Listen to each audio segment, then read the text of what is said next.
Seja louvado nosso Senhor Jesus Cristo, para sempre seja louvado. Bom dia, irmãos e irmãs, nós nos encontramos aqui nesta manhã de sexta-feira para podermos nos colocar na presença do Senhor e buscarmos nele as bênçãos, as graças, para melhor poder caminhar na sua presença. Por isso, nesta manhã eu convido a nós iniciarmos invocando a Santíssima Trindade, dizendo: em nome do Pai, do Filho e do Espírito Santo. Amém. E nesta manhã nos apresentemos ao Senhor rezando assim: Senhor, no silêncio desse dia que amanhece, venho pedir-vos a paz, a sabedoria, a força. Quero olhar hoje o mundo com os olhos cheios de amor, ser paciente, compreensivo, manso e prudente. Ver além das aparências vossos filhos como vós mesmos vedes, e assim não ver senão bem cada um. Cerrai meus ouvidos de toda calúnia, guardai minha língua de toda maldade, que só de bênçãos se enche o meu espírito, que eu seja tão bondoso e alegre que todos quantos se achegarem a mim sintam a vossa presença. Reveste-me de vossa beleza, Senhor, e que no decurso deste dia eu vos revele a todos. Amém. E também nesta manhã nos pedimos ao Senhor também as luzes do Espírito Santo, para que assim possamos melhor ouvir e meditar a sua palavra.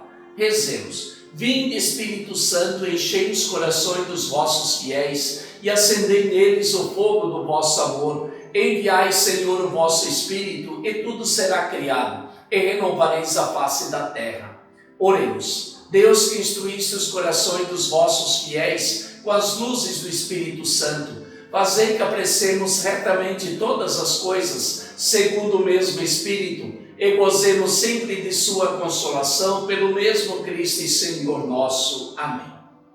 O Senhor esteja convosco, Ele está no meio de nós. Proclamação do Evangelho de Jesus Cristo segundo Marcos. Glória a vós, Senhor.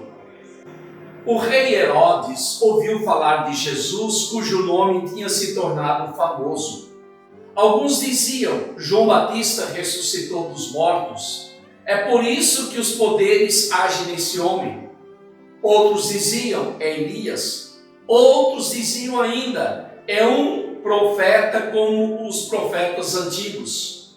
Ouvindo essas coisas, Herodes disse: ele é João Batista. Eu mandei cortar a cabeça dele, mas ele ressuscitou. De fato, Herodes tinha mandado prender João, amarrá-lo e colocá-lo na prisão. Fez isso por causa de Herodíades, com quem tinha casado. Apesar de ser ela a mulher do seu irmão Felipe, João dizia a Herodes: não é permitido você se casar com a mulher do seu irmão. Por isso Herodíades ficou com raiva de João e queria matá-lo, mas não podia. Com efeito, Herodes tinha medo de João, pois sabia que ele era justo e santo, e por isso o protegia. Gostava de ouvi-lo, embora ficasse embaraçado quando escutava. Finalmente chegou o dia oportuno. Era o aniversário de Herodes, e ele fez um banquete para os grandes da corte, os oficiais e os cidadãos importantes da Galileia.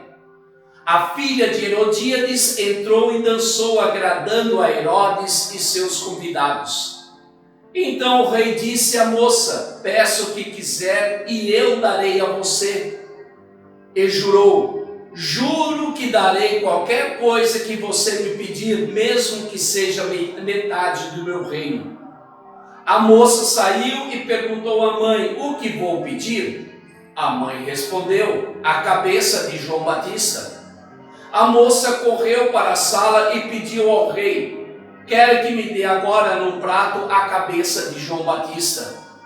O rei ficou muito triste, mas não pôde recusar, pois tinha feito um juramento na frente dos convidados. Imediatamente o rei mandou que um soldado fosse buscar a cabeça de João. O soldado saiu, foi à prisão e cortou a cabeça de João. Depois levou a cabeça num prato, deu à moça e esta a entregou à sua mãe. Ao saber disso, os discípulos de João foram levar o cadáver e sepultar. Palavra da salvação. Glória a vós, Senhor. Então, nesta manhã, meditando um pouco esta passagem do Evangelho para este dia de hoje, nós queremos perceber que a narração da morte de João Batista apresenta o destino de Jesus e também o destino daqueles que o seguem. Por isso, a morte de João Batista acontece onde? Dentro de um banquete. E o banquete dos poderosos. Um banquete onde deveria festejar a vida. Um banquete onde deveria ser alegria. Mas é justamente ali que nós percebemos a morte do precursor de Jesus. Assim, o profeta que pregava o início de uma transformação radical, ele é morto por aqueles que se sentem incomodados com essa transformação. Porque toda transformação vem mexer na estrutura da injustiça. E aqueles que querem ficar apegado, atrelado e muitas vezes ainda ligados a esse sistema injusto, eles se sentem praticamente incomodados. O assassinato de João Batista manifesta o pecado no seu ponto mais alto da sociedade. João Batista denuncia o adultério do povo que não ama o esposo, o próprio Senhor. Então é isto que está praticamente em jogo nesta passagem de hoje. O casamento do esposo com a esposa, do Senhor com a sua amada, com a comunidade. Então praticamente João Batista vem anunciando tudo isto. Com isto, elimina a própria possibilidade da conversão, matando aquele que vem anunciar a conversão. Eliminando ele, elimina toda a possibilidade praticamente de uma conversão. Não que o Senhor ele vem cometendo adultério, mas praticamente é a própria sociedade que comete esse adultério, não querendo viver fiel à aliança com Deus. Herodíades havia sido casada com o irmão de Herodes. E no momento que deixa o irmão para se casar com Herodes, comete um grande adultério. Ela praticamente rompe com toda a aliança feita ao Senhor. Por isso, a voz de João Batista vem ressoando dentro da sociedade. E esta voz depois vem se cumprindo na palavra do Senhor. E a palavra, ela se cala diante disso.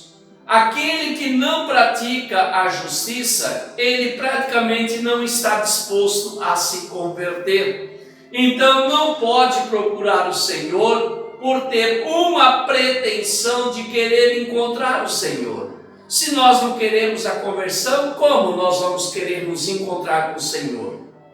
Então ficam só na fome, na sede insaciável. E nós percebemos que nesta passagem de hoje, Deus ele se silencia. Deus ele se cala, não porque ele não tem mais palavra, porque ele não quer condenar. O silêncio de Deus vem manifestando de um lado o pecado da humanidade e outro lado manifesta a misericórdia de Deus. Então, no momento que Deus ele silencia, ele quer com que a humanidade tome consciência da sua fraqueza e busque a misericórdia de Deus. Nesta manhã eu convido ainda nós invocarmos também a proteção do nosso anjo da guarda, para que ele possa nos iluminar, possa nos guiar ao longo deste dia. Santo anjo do Senhor, meu zeloso e guardador, sem a ti me confiou a piedade divina, sempre me rege, me guarde, governe, ilumine. Amém. O Senhor esteja convosco, Ele está no meio de nós. Que o Senhor vos abençoe, vos guarde e compadeça de vós. Que o Senhor volva a se olhar para vós, dê a saúde, a proteção e a paz. Que o Senhor vos abençoe com todas as bênçãos do céu e da terra. Em nome do Pai, do Filho e do Espírito Santo. Amém. bendigamos ao Senhor, demos graças a Deus.